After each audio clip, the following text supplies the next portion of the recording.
Émerveillez-vous, vous êtes à Tanger.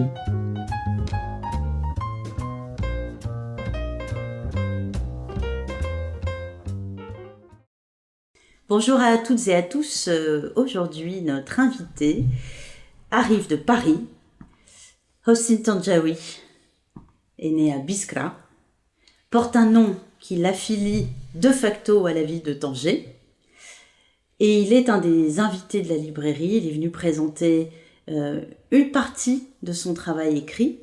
J'ai eu le plaisir de présenter un de ses livres qui s'appelle Clameur, qui est une sorte de récit plutôt autobiographique à travers des fragments de musique et à travers des fragments temporels dans une Algérie coloniale. Hossein Tandjaoui est également l'auteur de plusieurs romans qui ont tous comme dénominateur commun la Méditerranée, la mémoire, le travail sur l'identité ou les identités, puisque c'est difficile de réduire l'identité au singulier. Une sorte d'archéologie dans la littérature aussi, c'est-à-dire comment on fouille des mémoires communes. Y en a-t-il d'ailleurs? Donc aujourd'hui, on va, contrairement à ce que l'on a fait pendant les présentations, on va davantage fouiller ton travail d'écrivain, ton travail d'auteur. Qu'est-ce qui t'anime depuis toutes ces années pour écrire? Tu es un auteur, j'ai envie de dire, qui fait parcimonieusement son travail. Tu écris finalement assez peu, du moins dans tes publications. Mais qu'est-ce qui anime ton travail, hormis ce que j'ai annoncé en entrée, c'est-à-dire défricher une sorte de mémoire collective? Alors, ce qui anime mon travail, c'est très banal d'avancer ça comme explication, mais c'est l'amour de la littérature et l'amour de l'écriture. C'est-à-dire que, en dehors de ce que je peux développer comme récit, comme point de vue sur le monde, il y a d'abord ça. C'est-à-dire que je suis amoureux de la littérature telle qu'elle est. C'est-à-dire que je lis et je lis obsessionnellement. Et à titre d'exemple, je ne peux pas passer devant une affiche sans la lire, même s'il n'a aucun intérêt. Oui, le genre de... Et donc, vraiment, c'est l'explication première. Il se trouve que, par ailleurs, j'ai grandi, je suis devenu adulte dans un contexte très particulier, qui est une société coloniale, après une société indépendante, et dans un siècle, si je puis dire, ou dans quelques décennies, relativement alors importante sur un plan politique, mais surtout sur le plan des idées. C'est-à-dire que jeune adulte, j'ai été tenté par le communisme, et comme beaucoup de jeunes, j'ai adhéré au communisme, dont quelques années plus tard, on allait voir l'échec lamentable, surtout à travers la chute du mur de Berlin. Mais j'ai été aussi maoïste, c'est-à-dire que dans le tiers-monde, s'identifier à un pays qui met en avant, en priorité, la question de la paysannerie, ça me parlait. Et de la culture. Et de la culture. Et donc, voilà. Donc j'ai été dans ces idéologies qui ont toutes pour objectif premier apparent libérer. Libération collective, individuelle. On sait la partie d'imposture de tout ça, mais voilà. Donc c'est ce contexte-là qui a fait que j'ai commencé à écrire. J'ai commencé à écrire pour le théâtre, pour la poésie, et puis après pour le roman. Donc voilà le cheminement de l'écriture. Sur un plan beaucoup plus intime, il y avait aussi un ressort. Je me souviens très bien, j'étais enfant et j'étais devant la devanture d'un photographe. C'est vraiment l'image qui me restait. Et je me rappelle m'être dit, il faut que je raconte tout ça. Cette phrase ne se rapportait à rien. Mais enfant, je me disais, il faut que je raconte tout ça. Donc, il y a cette idée que on existe aussi en racontant.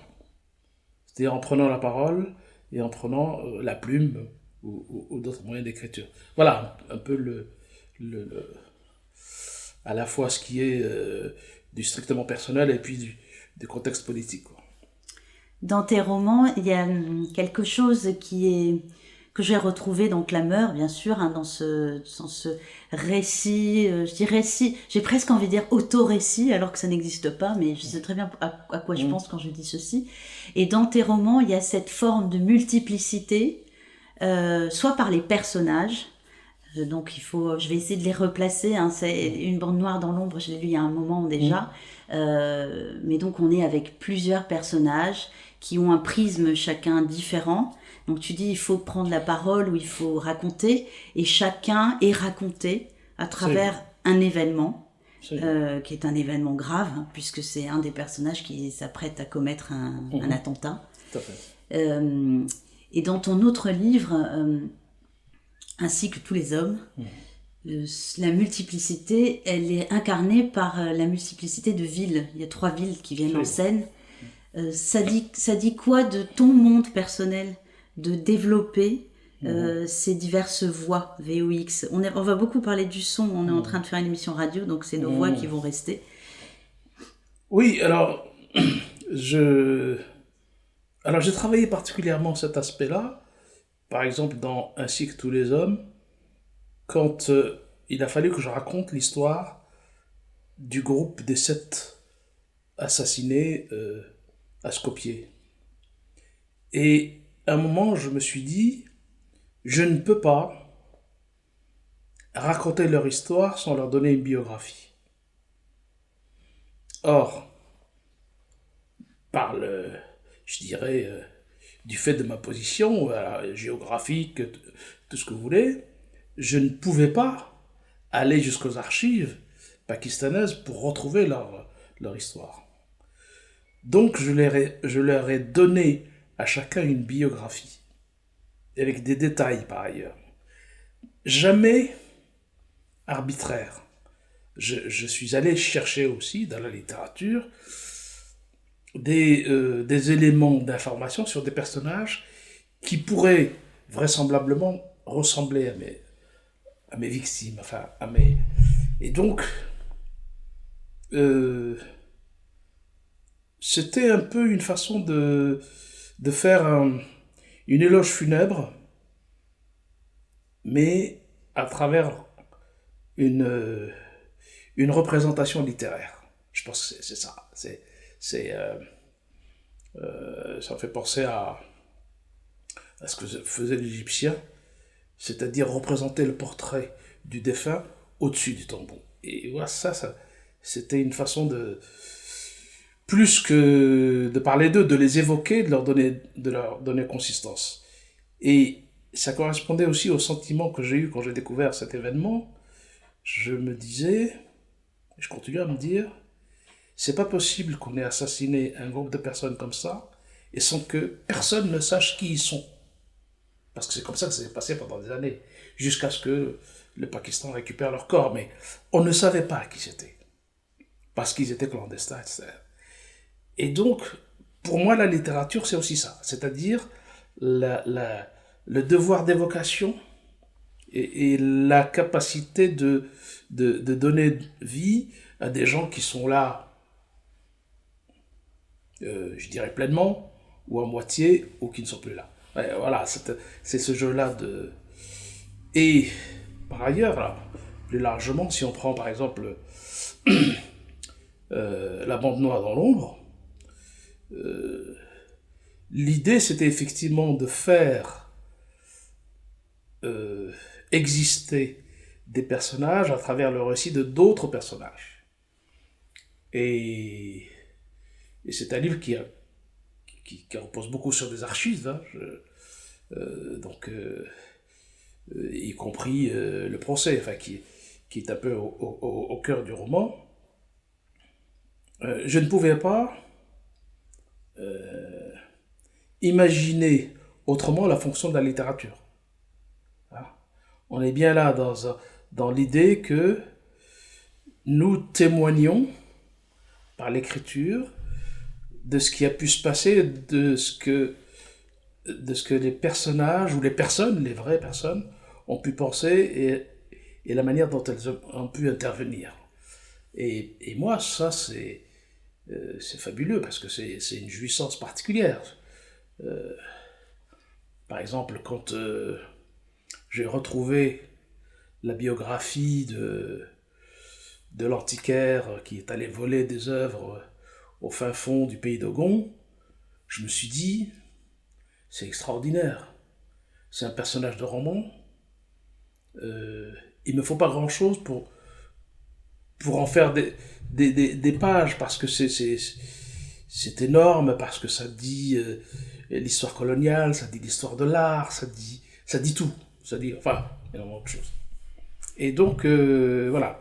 Dans le processus d'écriture, il arrive aussi que vous soyez enrichi par ce qu'apporte l'archive. Tout d'un coup, on tombe sur une pépite et on se dit, oula, voilà. Donc, En fait, ton travail me fait penser à Émile Zola.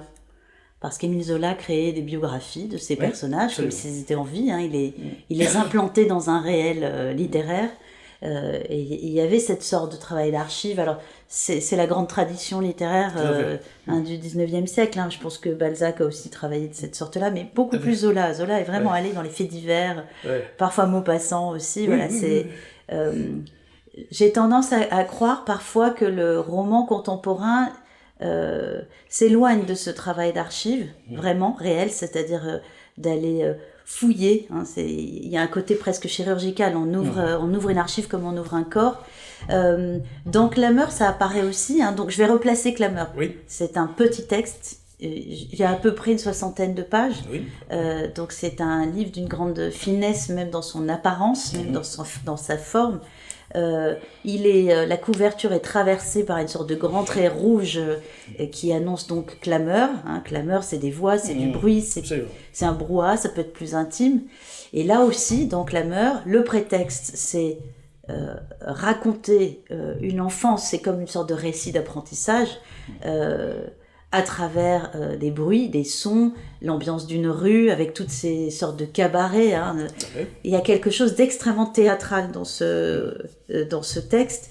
Moi, j'imagine vraiment une mise en scène, un théâtre avec ses grandes enseignes ou pas, enfin, où le tout va bien. J'ai souvenir des noms de boîtes de nuit, tout ça est extrêmement cinématographique. Mais au-delà de tout ça, tu fais aussi un travail sur le travail de sape de la colonisation française. Tu t'intéresses à comment on construit une ville dans la colonisation française. Et en filigrane, tu racontes aussi ce que c'est que la révolution industrielle française qui est allée faire son Far West en Algérie. C'est un livre qui est né dans quelles circonstances, je le sais en fait, mais j'aime bien qu'on en parle en fait. Oui, alors, c'est important cette question, parce que j'ai dit hier à quel point j'ai tenu un moment à élucider mon rapport à la musique. Et donc, voilà, cette obsession que je porte en moi. Et l'origine, ça a été la fin d'un repas bien arrosé. On était 12. Et chacun, à la fin du repas, classiquement, chacun a chanté. Enfin, classiquement, tout le monde ne chante pas à la fin des repas. Voilà, enfin, il y a un côté apôtre, hein, c'est les 12 apôtres. Mais... Oui, absolument. Hein, on ne chante pas tous. Voilà, j'ai souvenir qu'on était une douzaine. Bon. Et c'était bien arrosé, c'était au mois d'août. Tout le monde était en vacances, c'est important. Et donc, une personne a commencé à chanter, une autre a chanté. Et puis quand est arrivé mon tour, moi j'ai chanté mes chansons, mon répertoire. Et là, mes amis m'ont regardé, me dire, mais d'où tu tiens ça? Alors, je vais t'interrompre. Qu'as-tu chanté? Ah ben j'ai chanté Piaf, j'ai chanté bon, toutes sortes des choses qui me revenaient comme ça. Je veux dire, j'ai chanté des chansons d'ailleurs que j'ai entendues plus tard que la période décrite dans Climat. J'ai chanté du Adamo parce que j'aimais bien. Et donc, en tout cas, c'est circoncis dans cette période entre 55 et 65 ans. Et mes copains me disent, mais non, ça. Et je leur dis, mais c'est toute mon enfance, c'est mon univers sonore. Et il y a un ami très cher qui s'appelle Jacques Frémontier, pour ne pas l'oublier, qui me dit, mais tu devrais écrire tout ça. Et alors très souvent, il m'est arrivé on part sur une écriture sans qu'on l'ait soi-même programmé. Et c'est exactement le cas. Je n'avais absolument pas l'intention d'écrire cette part-là. Et là, le fait que des gens me disent « ça nous intéresse, écris-le », là, je me suis lancé. Et très vite, j'ai trouvé la forme, puisque nous en avons parlé, la forme de ce récit qui est entre le poème et l'écriture en prose, pour lequel il a fallu inventer aussi quelque chose qui est son rythme propre. Le rythme est très travaillé parce que, s'agissant de musique, je pouvais pas... je pouvais pas aller dans n'importe quel sens. Et donc, du coup, c'est un texte qui m'a pris du temps pour le nombre de pages qu'il représente, mais en même temps qui est sorti très vite. Parce que l'idée, c'était de lui donner un élan, comme ça, de façon à ce qu'il puisse être lu d'une traite. Voilà. Et, en même temps, qu'il puisse évoquer des choses très différentes, des univers musicaux très différents, et en même temps, dire ce que c'était que la vie dans une société coloniale. Voilà. Alors, dans le livre, on croise beaucoup de monde, en si peu de pages, finalement. Ouais.